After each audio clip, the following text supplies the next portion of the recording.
오늘 함께 나눌 말씀은 창세기 26장 34절부터 창세기 27장 13절까지 함께 보도록 하겠습니다. 창세기 26장 34절부터 창세기 27장 13절까지 보겠습니다. 제가 봉독하겠습니다.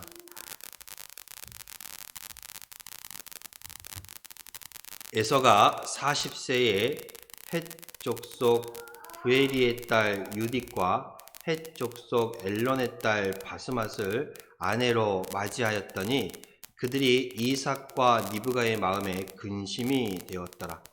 이삭이 나이가 많아 눈이 어두워 잘 보지 못하더니 맏아들 에서를 불러 이르되 내 아들아 하매 그가 이르되 내가 여기 있나이다 하니 이삭이 이르되 내가 이제 늙어 어느 날 죽을는지 알지 못하니 그런즉 내 기구 곧 화살통과 활을 가지고 들어가서 나를 위하여 사냥하여 내가 즐기는 별미를 만들어 내게로 가져와서 먹게 하여 내가 죽기 전에 내 마음껏 내게 축복하게 하라.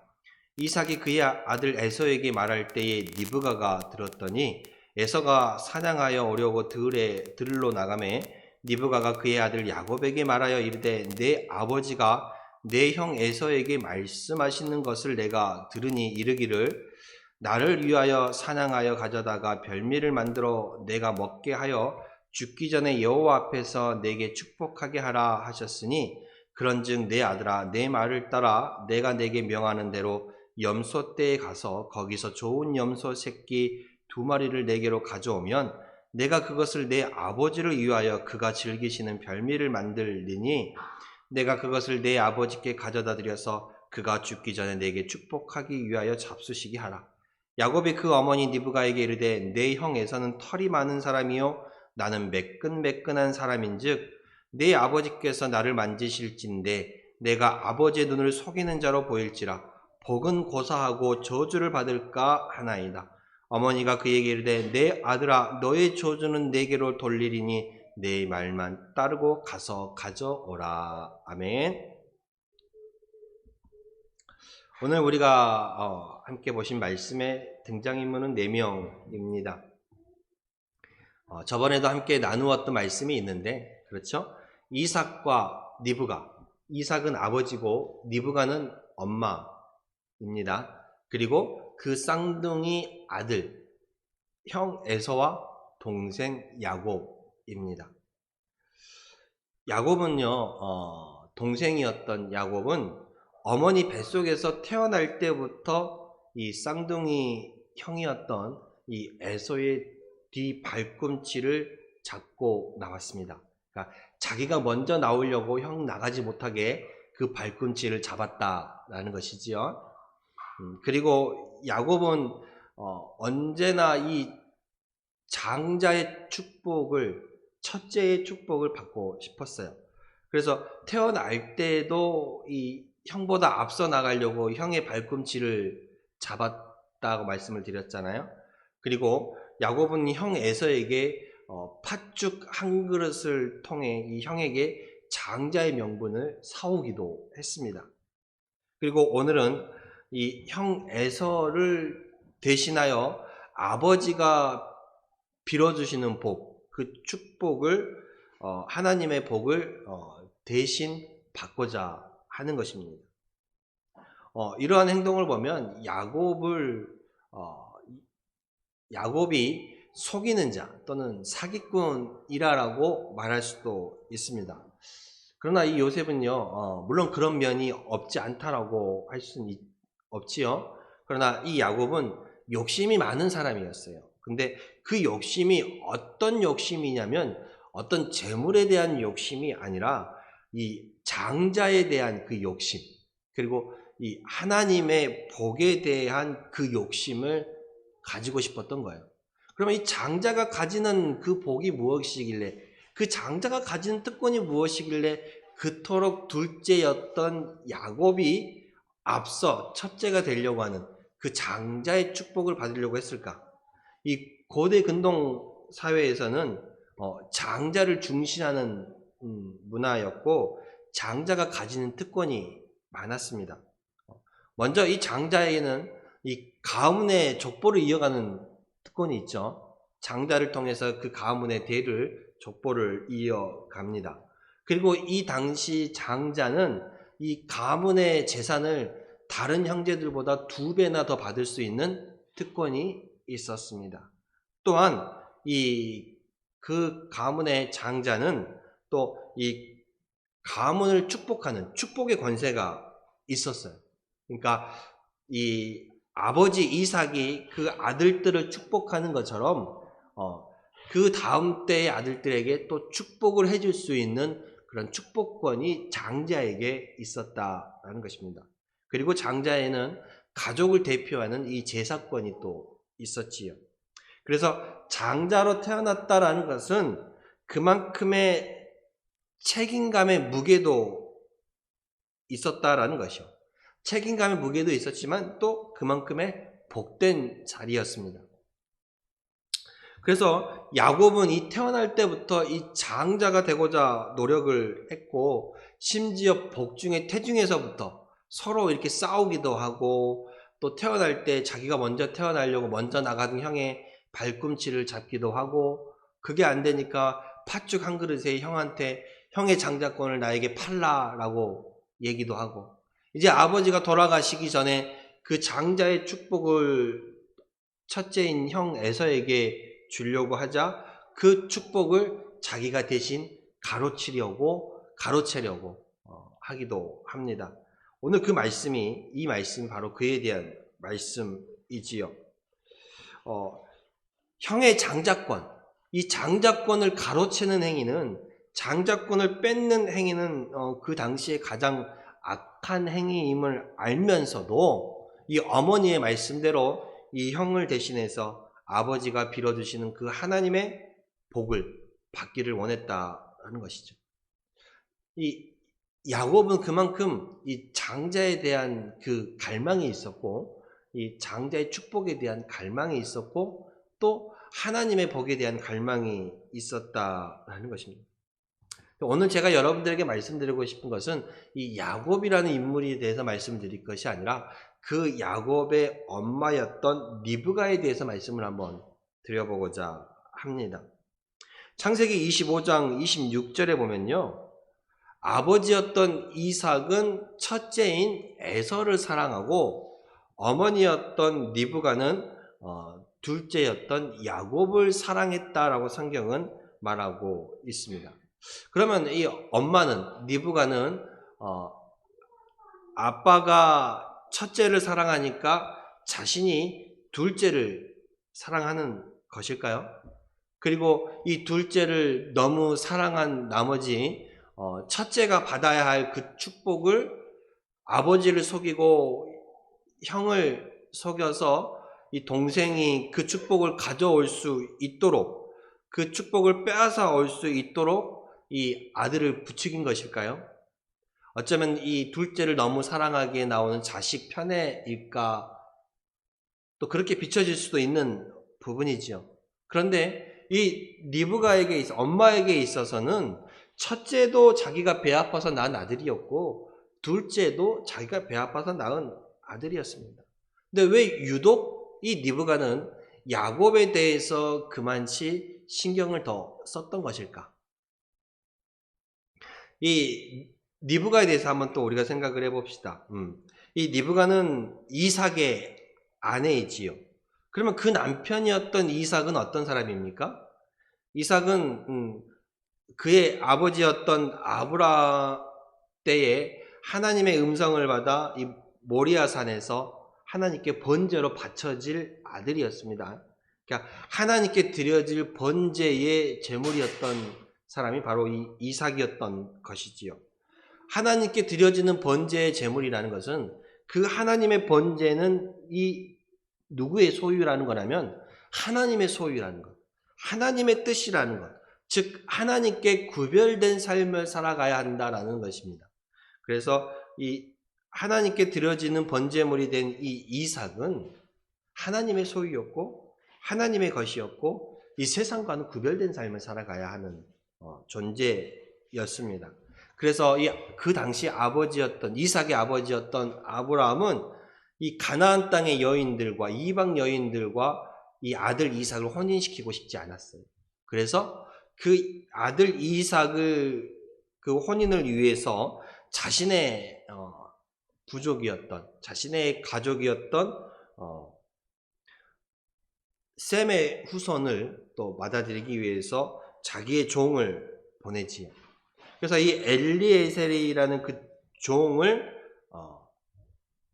자신의 친족 가운데에 보내는 것입니다.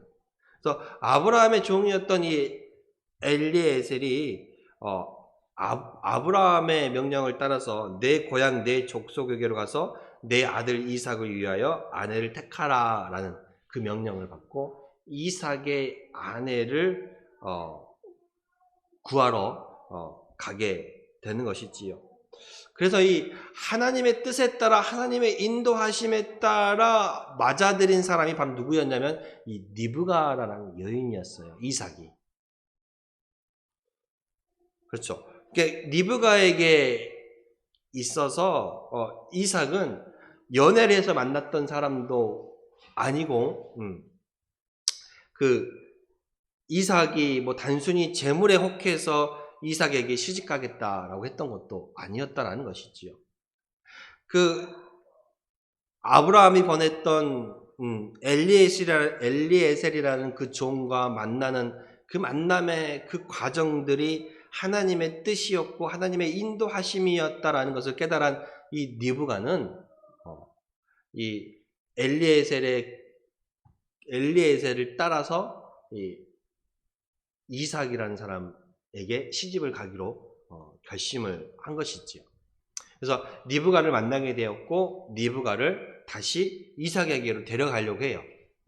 종이 바로 그 다음날 결정되자마자 그 다음날 니브가를 데리고 이삭에게로 아브라함에게로 가려고 했을 때에 그 니브가의 가족들이 뭐라고 얘기를 하냐면 이 니브가를 지금 바로 또 금방 데려가는 것은 그렇지 않느냐. 다만 며칠이라도 우리와 더 머물러 있다가 데려가라라고 얘기를 했어요. 그러니까 니브가의 가족 입장에서는 상당히 당황스러운 말이지요. 그렇잖아요.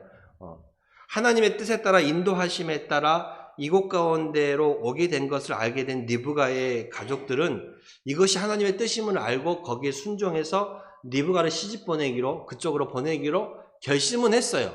근데 그 다음날 종이 온 그 다음날 바로 이 자기 딸을 데려가려고 하니 가족 입장에서 얼마나 황당했겠습니까? 그래서 다만 며칠만 더 머물러 있다 가라라고 얘기를 부탁을 하는 것이죠. 그런데 종은 기필코 빨리 자기가 맡은 그 일을 마무리 지어야 한다라는 책임감이 있었고 다음날 바로 가려고 했죠. 그래서 그 부모가 이 니브가에게 직접 물어보자고 합니다. 니브가가 지금 가겠다고 하면 가고 니브가가 조금 더 있다 간다 그러면 좀 더 있다 가기로 하자라고 얘기를 해요. 그때에 이 니브가를 불러서 부모가 물어봐요. 니브가를 불러 그에게 이르되 이 사람과 함께 가려느냐라고 물어봅니다. 창세기 24장 58절에. 그때 이 니브가라는 여인이 그 부모의 물음에 뭐라고 대답하냐면 그가 대답하되 가겠나이다 라고 말해요. 생판 모르는 남자의 집에 가게 되는데 그 다음날 바로 가겠냐라고 부모가 물어보니 가겠다라고 대답을 하는 거예요. 이 상당한 니브가가 큰 결심을 한 거예요. 큰 결단을 한 거라고 볼 수가 있습니다. 좀 니브가는 왜 이처럼 미리 알던 사이도 아니었고 만나본 사이도 아니었지만 이렇게 선뜻 따라 나서겠다라고 결심을 하게 된 것일까? 왜냐하면 이 자신의 집까지 찾아온 엘리에셀이라는 종의 말을 통해서 보건대 이 모든 일들이 하나님의 인도하심이었고 하나님의 계획이었다라는 것을 깨닫게 된 거예요. 그러니까 내가 하나님의 그 인도하심과 하나님의 계획에 순종해야겠다라는 그 마음이 이 니브가라는 여인에게 있었다라는 것입니다. 그래서 이 니브가라는 여인이 이 순종함으로 그런 결단을 하게 되는 거예요. 그리고 니브가는 이렇게 이삭에게로 시집을 오게 되지만 약 결혼하고 나서도 20년 동안 그들에겐 자녀가 없었어요. 이 20년 동안 자녀가 없으니 얼마나 이 니브가가 하나님 앞에 기도했겠습니까? 하나님 앞에 매달렸겠습니까? 하나님께서 결국 때가 되매 이 니브가의 기도를 들으시고 그에게 자녀를 주셨어요. 근데 그 자녀를 쌍둥이를 주신 거예요. 그 쌍둥이가 누구냐면 바로 이 에서와 야곱이었던 거예요. 근데 이들이 니브가가 쌍둥이를 잉태하고 있는데 이 두 아들들이 태중에서 서로 싸우는 거야. 그게 막 느껴지는 거야. 그래서 이 엄마는 이게 어찌된 일인지 어떻게 해야 되는지 궁금하고 걱정이 되었어. 창세기 25장 22절에 보면 그 아들들이 그 태 속에서 서로 싸우는지라 그가 이르되 이럴 경우에는 내가 어찌할꼬 하고 가서 여호와께 묻자온대라고 말씀하고 있습니다. 그러니까 니브가는 이 지금 자신의 복중에서 일어나는 이 상황이 왜 이렇게 되는 상황인지에 대한 궁금했고 그것을 하나님께 기도로 물었다는 것입니다. 그 상황에 대해서 하나님의 응답이 뭐였냐면요. 하나님이 창세기 25장 23절에 이렇게 응답을 주셨어요. 여호와께서 그에게 이르시되 두 국민이 내 태중에 있구나. 두 민족이 내 복중에서 나누이리라. 이 족속이 저 족속보다 강하겠고 큰 자가 어린 자를 섬기리라 라고 말하고 있어요. 그러니까 큰 자가 어린 자를 섬기겠다라는 말. 그 하나님의 응답을 들었던 것이지요. 그러니까 니브가는 이 복중에서 두 아들들이 서로 싸울 때부터 하나님의 그 응답하신 음성을 기억하고 있었다라는 거예요. 그러니까 하나님께서는 지금 이 첫째보다 둘째에 대한 복을 더 생각하고 있다라는 것을 엄마는 기억하고 있었다라는 것이지요. 이렇게 두 아들들이 태어나고 장성해서 첫째 에서가 먼저 결혼을 하게 됩니다. 근데 안타까운 것은 이 첫째 에서의 결혼이 그 부모들에게 근심이 되었어요. 이 부모는 하나님을 믿는 자로서 하나님을 믿는 이 믿음의 가정끼리 서로 결혼하기를 원했거든요. 그런데 이 첫째 에서가 이 가나안 여인, 하나님을 모르는, 하나님을 믿지 않는 가나안의 여인들과 결혼을 한 거예요. 그래서 그것이 이 부모에게 근심이 되었다라고 성경은 말하고 있어요. 그 에서가 40세에 헷족속 부에리의 딸과 유딕과 헷족속 엘론의 딸 바스맛을 아내로 맞이하였더니 그들이 이삭과 니브가의 마음에 근심이 되었더라. 첫째 아들의 결혼이 부모의 입장에서는 탐탁한 결혼이 아니었어요. 마음에 들지 않았던 것이죠. 왜 그랬을까? 왜 그들의 결혼을 부모가 탐탁하게 생각하지 않았을까? 왜 그걸 근심을 생각했을까? 우리가요, 이 구약을 쭉 넘어가다 보면 이 열왕기서에 보면 이 솔로몬이라는 왕이 있어요. 하나님께서 이 복을 주시는 다윗의 아들이 솔로몬이거든요. 근데 이 이스라엘이라는 나라가 첫째 왕이었던 사울과 그 뒤를 이은 다윗 그리고 그의 아들이 이었던 솔로몬 이후에 나라가 나누어지게 돼. 분열이 되게 돼. 하나님의 축복을 받았던 그 나라가 왜 그렇게 쪼개지게 되었을까? 그 원인이 여러 가지가 있겠지만 그 중에 하나가 바로 이 솔로몬이 많은 여인들, 많은 아내들을 결혼하고 정략 결혼을 함으로써 그 땅에 우상들이 들어오게 되었어요. 이게 무엇이냐면 안 믿는 자녀들과 사람들과 여인들과 결혼을 하게 되니 그 여인들이 기존에 믿던 신들을 가지고 와서 믿어도 이 솔로몬이 전혀 그것을 막지 않았던 거예요. 그러니까 여인들마다 믿는 신이 달랐어. 그러니 솔로몬 시대에 이스라엘 땅에 많은 종교가 생겨나게 됩니다. 하나님이 세운 하나님의 민족이 하나님만을 바라보고 나아가지 못하고 그 안에 많은 여인들이 믿는 신들을 그 나라 안에 들어오게 되니 결국 그로 인하여서 나라가 둘로 나눠지게 되는 그 상황까지 가게 되는 거예요. 그러니까 이 이삭과 리브가는 이 첫째가 장자로서 하나님의 믿음의 가정으로서 그 축복을 이어가기 위해서 믿음으로서의 생활을 하기를 원했지만 결국 믿지 않는 여인을 만나 결혼하게 되므로 그 믿지 않는 여인이 그들이 믿었던 그 신을 에서가 받아들이게 되고 결국 어떻게 되냐면 하나님께로부터 멀어지게 되는 그런 상황이 가게 된다는 거예요. 그리고 그 앞전에 어떤 일이 있었어요? 에서가 야곱에게 자신의 그 장자의 축복을 팔아 넘겼잖아요. 얼마에 팔아 넘겼어요? 팥죽? 한 그릇에 팔아 넘긴 거예요. 팥죽 한 그릇에 팔아 넘겼습니다. 그래서 성경이 거기에 대해서 뭐라고 기록하냐면 에서가 장자의 명분을 가볍게 여김이라 라고 성경이 기록하고 있어요.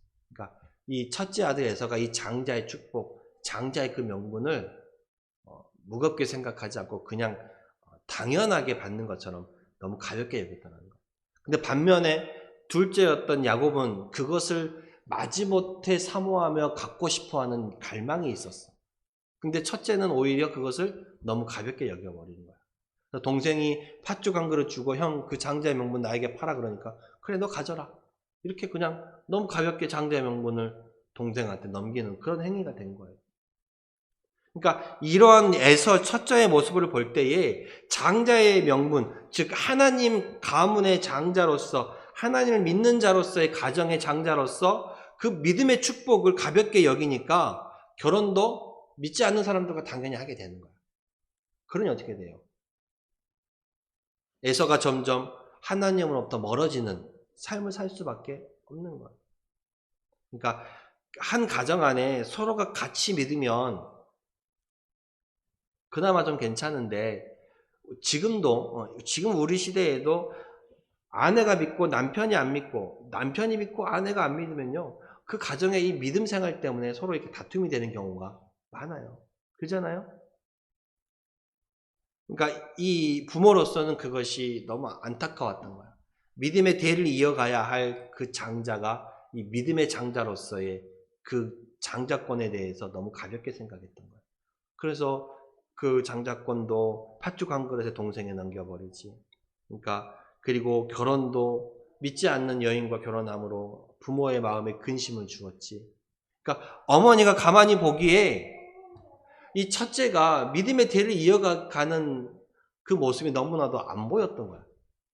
그리고 어머니는 뭘 기억하고 있다 그랬어요? 태중에서 하나님께서 들려주신 음성을 기억하고 있었어. 어떤 음성? 큰 자가 어린 자를 섬긴다라는 그 음성.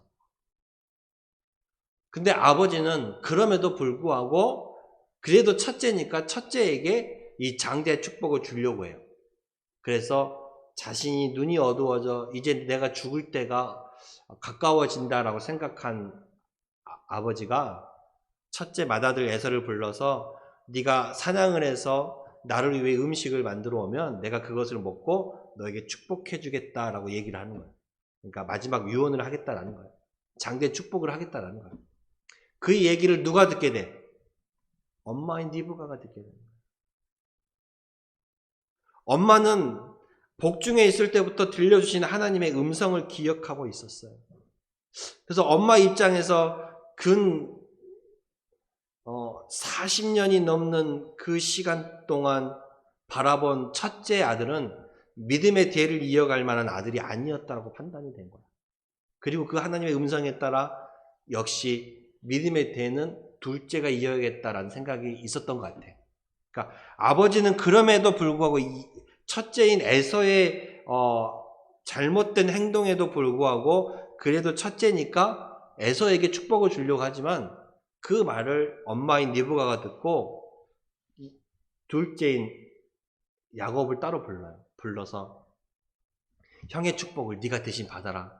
네가 가서 저 염소떼에 가서 형이 사냥하러 나갈 동안에 염소떼에 가서 염소 새끼 좋은 거 2마리 가져오면 내가 그걸로 아버지가 좋아하는 음식을 만들어 줄 테니 네가 그것을 가지고 가서 형인 것처럼 아버지를 속이고 그 축복을 네가 받아라고 엄마라고 얘기하는 거야, 엄마가. 근데 그 아들이 뭐라 그래? 아버지, 아니 엄마, 나는 형하고 너무 달라요. 형은 털도 많고 나는 털이 없어서 매끈매끈하고 목소리도 다르고.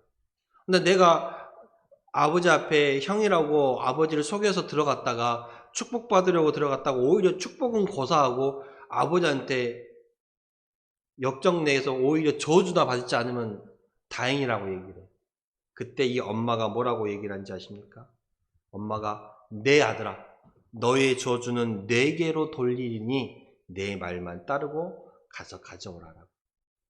네가 받을 저주 내가 받을 테니 너는 들어가라라고 얘기하는 거야. 엄마의 결단이에요. 야곱이 믿음의 대를 이어가게 하기 위한 엄마의 결단. 그래서 첫째를 놔두고 이 둘째 아들이 들어가서 아버지의 축복을 받게 돼요. 결국 나중에 이 모든 게 다 들통이 납니다. 왜냐하면 첫째가 사냥해서 돌아오면 들통날 일이야. 결국에는 아버지가 첫째인 줄 알고 둘째에게 축복을 해줬어요. 나중에 사냥해서 돌아온 에서가 울며 불며 통곡하고 화를 내요. 동생이 나를 속였다고. 나를 속여서 내 장대 축복을 빼앗아갔다고. 아버지도 그걸 나중에 알게 돼. 근데 아버지가 이 속여 빼앗은 이 야곱을 나무라는 구절이 성경에 없어. 나중에 아버지도 깨닫게 되는 거야. 아, 이것이 하나님의 뜻이었구나. 나중에 야곱을 책망하는, 그러니까 보통의 인물 같으면 그런 상황이 되면 알게 되면 내가 속았다라는 것을 알게 되면 그 야곱을 책망할 거 아니에요. 왜 네가 형을 속여서 아버지를 속여서 이렇게 장대 축복을 뺏어가느냐. 그 당시에 장대 축복을 강탈한다는 것은 결코 가벼운 죄가 아니었어요. 근데 그걸 알게 됐을 때에도 아버지의 그 말이 뭐냐면 동생에게 준 그 축복을 내가 물을 수가 없다라고 얘기를 해요. 오히려. 그러니까 그것이 하나님의 뜻임을 나중에서야 이 아버지였던 이삭도 깨닫게 되는 거예요.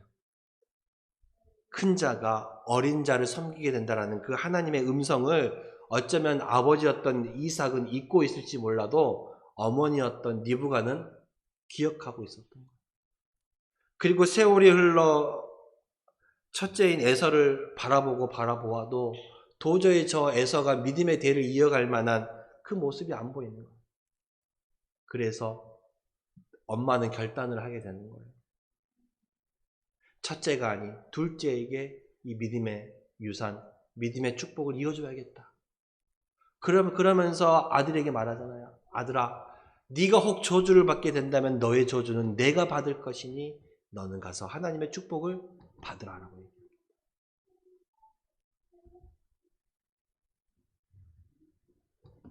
여러분, 하나님께서요, 물론 이 이삭을 속였던 그 야곱의 행동, 리브가의 엄마의 그 행동이 잘했다라고 제가 말하는 건 아니에요. 하지만 이 리브가가 하나님의 음성을 잊지 않고 기억하고 있었고 그 음성에 순종했다라는 그 모습만은 여러분들에게 알려주고 싶은 거예요. 심지어 저주를 받을 각오까지 하면서 둘째에게 그 믿음의 축복을 물려주려고 했던 그 엄마의 마음, 엄마의 결단. 엄마는 첫째를 사랑하지 않아서 그랬을까? 난 그건 아닐 거라고 봐요. 첫째도 물론 사랑했겠죠. 그러나 자신의 태중에 복중에 있을 때 들려왔던 하나님의 음성을 잊지 않고 있었던 엄마는, 그리고 지금까지 세월이 흘러 자라온 에서의 모습을 본, 첫째 아들의 모습을 본 엄마는 이 믿음의 유산이 둘째에게 가는 것이 맞다라고 생각했던 거예요. 그래서 그렇게 남편을 속이고 아들을 속이는 행동이었지만 그것을 과감하게 결단하게 된 것입니다. 물론 그 방법에 대해서 옳다라고 생각하진 않습니다만은 이 느부갓가 보였던 그 결단, 네가 받을 저주는 내가 받을 테니 너는 하나님의 복을 가서 받아라 라고 했던 것처럼, 하나님의 음성을 끝까지 잊지 않고 붙잡고 있었던 느부갓, 그리고 그 하나님의 음성대로 순종하기 위해서 저주조차도 마다하지 않고 하나님의 음성에 순종하고자 했던 그 엄마의 모습, 느부갓의 모습, 저는 여러분들이 이 모습만큼은 본받아야 한다고 생각합니다. 하나님께서 우리에게 요구하시는 것은요, 이 하나님의 음성에 대한, 말씀에 대한 순종을 말하는 거예요. 듣고 잊어버리는 것이 아니라 그 음성을 내가 간직하고 있다가, 내가 그 말씀을 내 마음속에, 내 기억 속에 간직하고 있다가 그 말씀대로 살아가고자 순종하면서 몸부림치는 그 모습이 여러분들에게 있어야 한다는 것입니다. 저주까지도 각오하면서 이 하나님의 음성대로 흘러가기를 원했던 이 엄마의 결단처럼 우리도요, 세상을 살아가면서 이 믿음을 지키기 위해서, 말씀대로 살아가기 위해서 해야 할 그 결단이 있다라면, 네가 받을 저주를 내가 받을 테니 너는 하나님의 축복을 받아라고 말했던 것처럼 이 저주까지도 각오하는 이 믿음의 결단, 그 믿음의 결단이 우리에게도 있어야 할 줄로 믿습니다. 네. 내가 하나님의 축복을 받기 위해서, 내가 하나님의 말씀을 지키기 위해서 내가 버려야 할 것이 있다라면 과감하게 버릴 수 있는 그 결단이 여러분 가운데 있어야 돼요.